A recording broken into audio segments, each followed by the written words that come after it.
Now they're the last remaining grazing primate left on Earth, and to see them in the wild you'd need to head up into the mountains of Ethiopia. That's their last remaining stronghold there. Now there are 3 youngsters that were born in there last year, so that's a very successful breeding group. On the left hand side here, our breeding group of ring-tailed lemurs. Now 1 or 2 of these have come out. There are 9 adults over here. There's an adult male, 8 females, and then there are 3 youngsters that were born last year. Again, a very successful breeding group. Now they tend to be born around about Easter. 2 of them were last year, and then 1 during the summer. Unusual timing, but otherwise doing fine. It's a little bit smaller than the others. Not sure what's expected this Easter, to be quite honest. So just going to pause very briefly. The other train is just going to go past us. Over to the left, you can see Ann the red panda on top of his little tree house there. No. And we have got the black and white ruffed lemurs out and about on the right hand side.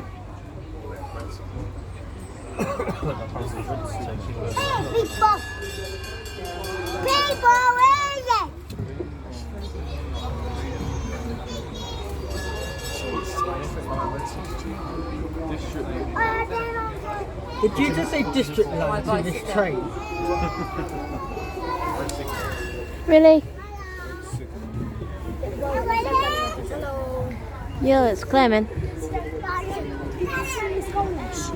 Bye bye.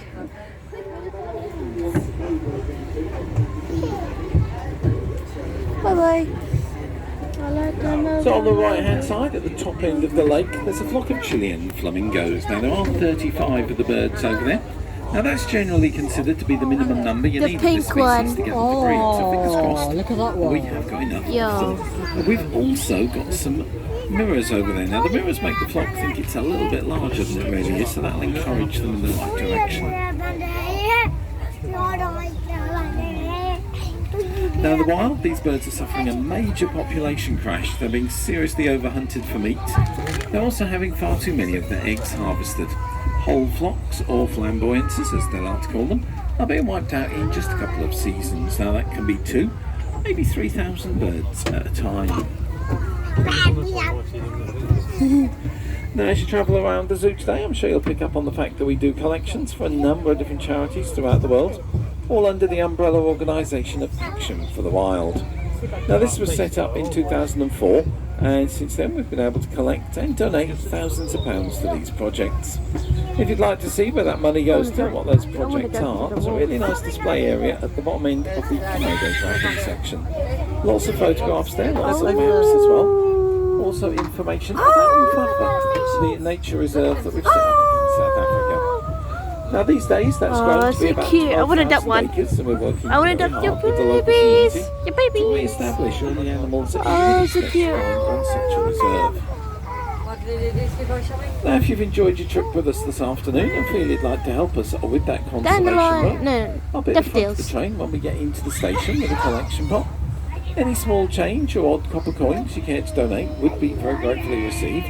Every single penny does go directly to Action for the Wild. Natalie might love this. So we're just heading over towards the aardvarks. Aardvarks are essentially a nocturnal animal. Probably your best chance of seeing them just at the moment is going to be to head up the tunnel towards their sleeping quarters. Now we are very proud of the fact that Colchester Zoo was one of the first zoos in the UK to get aardvarks to breed in captivity. Since then we've had 11 youngsters born here, the most recent being Esty, who was born in the enclosure last February.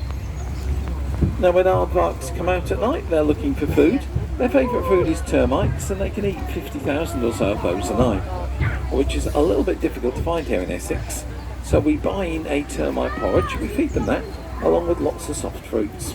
We also use that termite porridge for the giant anteaters, and they're in an enclosure up alongside the walk-through lemur one. So we're just heading down into the station. If I could ask you to remain seated until the train comes to a complete halt. Do please remember to take bags and personal belongings with you as you exit the train. And if I could ask you to exit on the side of the train that got into it for me.